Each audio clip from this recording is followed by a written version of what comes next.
I want to start out with a general result that relates the Euler Phi function, and this is my attempted Euler Phi function.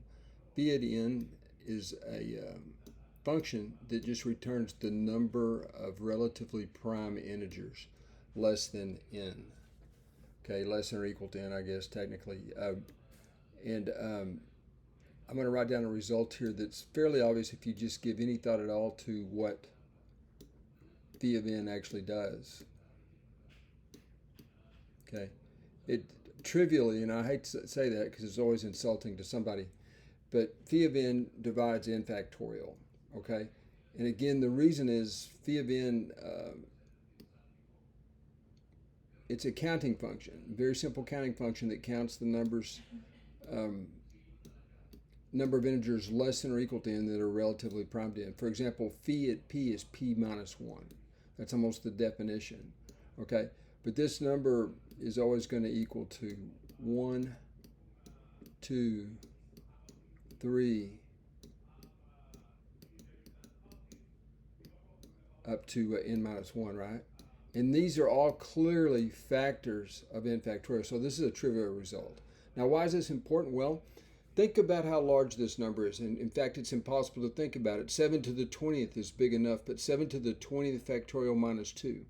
We want to know what happens when we divide that huge number by 20. We want to know what remainder we get. Notice that 0 through 19 are the only possible remainders when you divide any number by 20. Okay, so this huge number, unpronounceably large, ungodly number of digits, we want to find its remainder. Now this Euler Phi function is super handy here, okay? This is a result, the special case of a result, 7 and 20 are relatively prime here.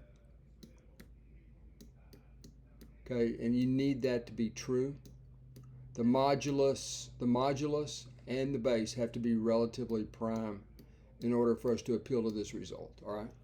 Now, also, this result we just talked about in general, it's true this special case. Now, notice this says phi at 20 divides 20 factorial. That means 20 factorial is actually equal to k times phi at 20.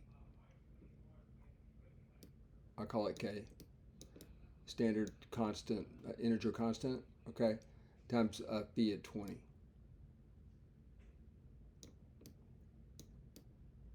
Okay. Now that's an important result because we get to use laws of exponents along with modular arithmetic. We replace 20 factorial with what it's equal to, okay?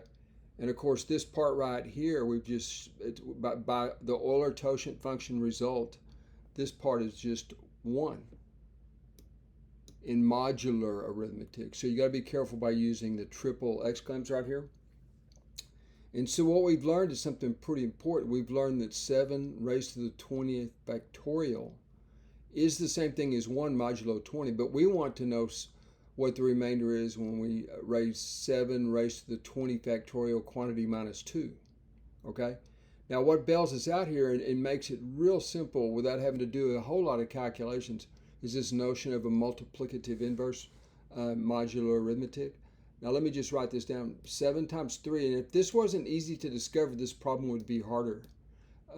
7 times 3 is congruent to 1 mod 20.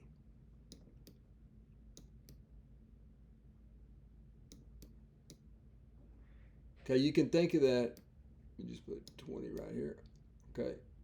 Now, these are what they call multiplicative inverses. Notice that 2, like if you have 2/5 times 5/2, that's equal to 1. Well, 7 times 3 are multiplicative inverses in the very same sort of way. Okay, so what we're going to do is just multiply through by 3 successfully here. Notice that if we multiply by 3 one time, if we multiply through by 3 here, one of these 7s is going to cancel and become a 1, right? So we would get 7 to the 20 factorial. Now again, I'm multiplying through by 3 here, okay? So we have to subtract off 1 from the exponent, right? Because one of the 20 factorial 7s is being canceled, okay? Now, but this would be congruent to 3. And again, y'all, it's understood it's mod 20, right? Y'all see what happened there? It's kind of cool. 7 times 3, it's like almost like if you have 6x equals to 1 in regular arithmetic, you can multiply by 1/6 to get x equals 1/6. You can think about multiplying. Well, a lot of people would prefer to call it division, okay? Doesn't make any difference what you call it, okay? Now, so we want to know what 7 times 20, 7 raised to the 20 factorial minus 2 leaves as a remainder. And so we need to multiply through by 3 again. Now, when we do that, we're going to get another cancellation, and we'll get the actual object we're looking for here. 7 to the 20 factorial quantity minus 2 is congruent to 9. So without having any idea of the enormous magnitude of this number, we've determined that its remainder is 9. And I think it's pretty special. Just try this on your favorite computer or Python program or whatever it is you do to do things numerically, and it'll probably do it pretty fast. But 7 to the 20 factorial has tens of billions of billions of billions of digits. No way you could do this by hand, okay, or any other way other than the way I did it, or use some coding, do Python or do something, you know, to run an iteration scheme. Or I don't know how you would do it really, because this number is just large. And I know the specialized computers handle the large numbers symbolically without having to waste too many CPU cycles. But in any event, the answer to this problem is 9. R is equal to 9. Okay. That's a 9, folks, believe it or not. Let me just write it here. R equals 9. And again, to me, it's just fascinating to me that I've lived long enough to understand something like this, because just think how you would deal with this problem if you didn't know this idea. You really couldn't do it yourself in a lifetime. If you tried to do long division on this, you would fill up thousands of sheets of notebook paper. Okay, and you would make a mistake somewhere along the way.